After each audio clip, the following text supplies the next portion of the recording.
continúa debate. Sica, uno de los temas que más preocupan en la industria y en los consumidores es el tema de los precios de los autos atados a la inflación o no atados a la inflación. Y depende a qué inflación. Y depende a qué inflación, ¿no? Si la oficial o la real, claro.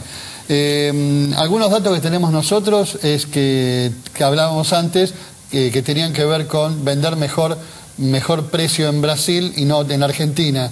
La realidad es que la inflación es algo que también está perjudicando a autopartistas y a consumidores en general. ¿Qué opinión tiene con respecto a este tema?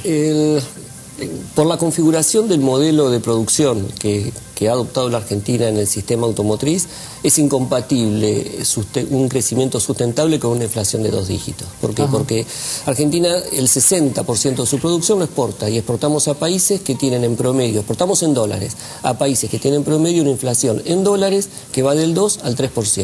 Producir en pesos con una inflación de 20 para exportar a países con una inflación del 3 implica que quizás la foto hoy está bien, pero la película es mala. O sea, nosotros tenemos inflación en dólares. Nosotros tenemos inflación en pesos y en dólares. Digamos, que produce, por ejemplo, si uno toma la evolución salarial, comparando sector industrial, los salarios industriales en Brasil, México y Buenos Aires, para final de diciembre del 2010, dadas las pautas de inflación que están dando vuelta en el mercado, no las del gobierno, los salarios en dólares en Argentina van a aumentar un 14, en México un 5 y en Brasil un 8. Entonces, cuando uno observa esta película en el mediano plazo, es inconsistente con el mantenimiento de la productividad.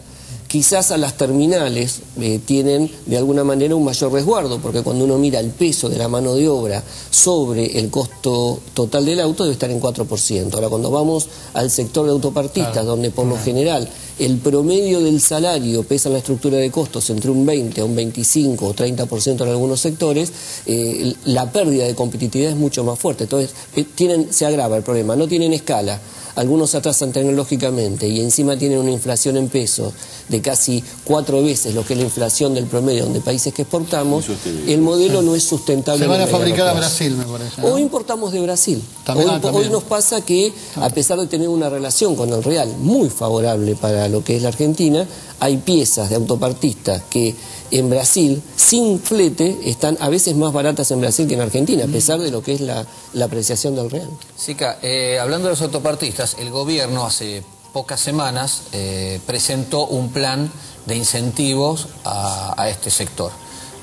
¿Cuál es el análisis que usted hace de ese plan? ¿Usted cree que los autopartistas que en algún momento se fueron de la Argentina y se instalaron en Brasil van a volver? ¿Se van a quedar los que están? ¿Va a haber nuevos autopartistas? ¿Va a haber nuevos autopartistas?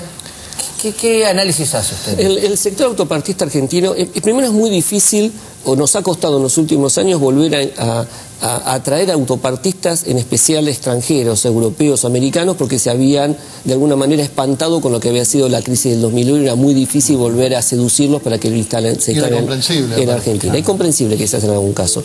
Algunos autopartistas de Brasil empezaron a estudiar y a ver la posibilidad de instalarse, pero lo que tenemos es un problema de que el entramado local, que el entramado autopartista son 400 empresas, de las cuales 80, 90 son las proveedoras de terminales. Tenemos un problema que en algunos casos tenemos atraso tecnológico en los procesos de producción, en especial en el rubro metalmecánico, donde más deberíamos poder sustituir importaciones. Hoy es una locura que estemos importando bienes de la industria metalmecánica, y sin embargo lo hacemos. Por ejemplo, block, por ejemplo, todo el sistema de frenos, etcétera, que son temas que nosotros podríamos hacerlo acá y traer los componentes electrónicos del resto del mundo, que hoy por hoy la nueva tecnología cada día avanza más en eso, y poder reemplazarlo con lo que es la producción metalmecánica. ¿Por qué no se hace eso entonces? Yo creo que lo que pasa es que hay un problema de condiciones y hay un problema de no hay una mirada de largo plazo. El sector ha tenido muchas inestabilidades, y si uno le suma la estabilidad de la política macro, la ausencia de mirada de largo plazo por parte no solo de los jugadores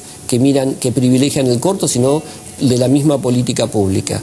Por otro lado, las relaciones que a veces son no cooperativas en el interior de la cadena, entre autopartistas, terminales, e inclusive no hay que olvidarse también de los proveedores de insumos, digamos, donde las relaciones tienden a ser tirantes, genera un panorama donde de alguna manera hay un sector que es un poco más adverso o está un poco más atemorizado en la medida de hacer avanzar con procesos de inversión. Entonces tenemos atraso en algunos sectores a partir de procesos, pero tuvimos desaparición de no solamente de tecnología de procesos, sino de tecnología de producto. Nosotros no producimos, por ejemplo, inyección electrónica, no hacemos más frenos ABS, es decir, nos quedó un fabricante de carburadores, pero ya no se usan más, salvo para ya es antiguo. Entonces, en la medida que no tengamos una mirada mucho más comprensiva del fenómeno, mi sensación es que Argentina, desde el 98 en adelante, lo que tiene no es una política automotriz, tiene acciones sobre el sector automotriz,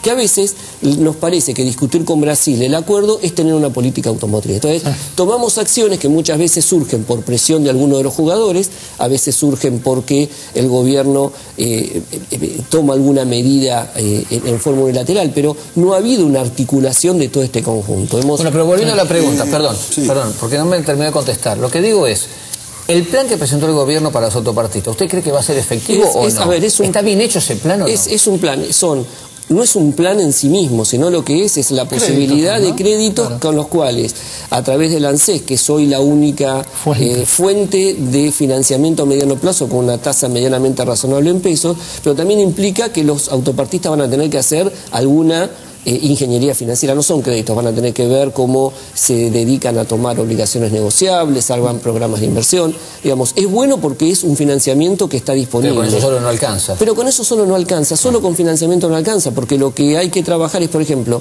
hace un año se votó, ustedes recordarán, en el inicio de la presidencia de la señora Cristina Kirchner, se votó una ley que era una famosa ley del motor, que incluía lo que era el famoso decreto 774 de autoparte. Esa ley, por distintas razones, porque no era la ley más conveniente, porque era engorroso los programas de reglamentación, casi no se aplicó, y cuando se aplicó no ha tenido impacto sobre la industria. Hace un año que la industria con el gobierno están discutiendo cómo de alguna manera agilizarla y hacer cambios para que sea mucho más potente, y sin embargo todavía no se pusieron a poner de acuerdo. Ok, Chica, si hubiese que plantear el futuro, en base a todo lo que usted venía explicando, en base a todas esas deficiencias que conocemos, y digamos, para los próximos 5 años habría que establecer algo para que la industria crezca pautas, independientemente de este mundo tan cambiante.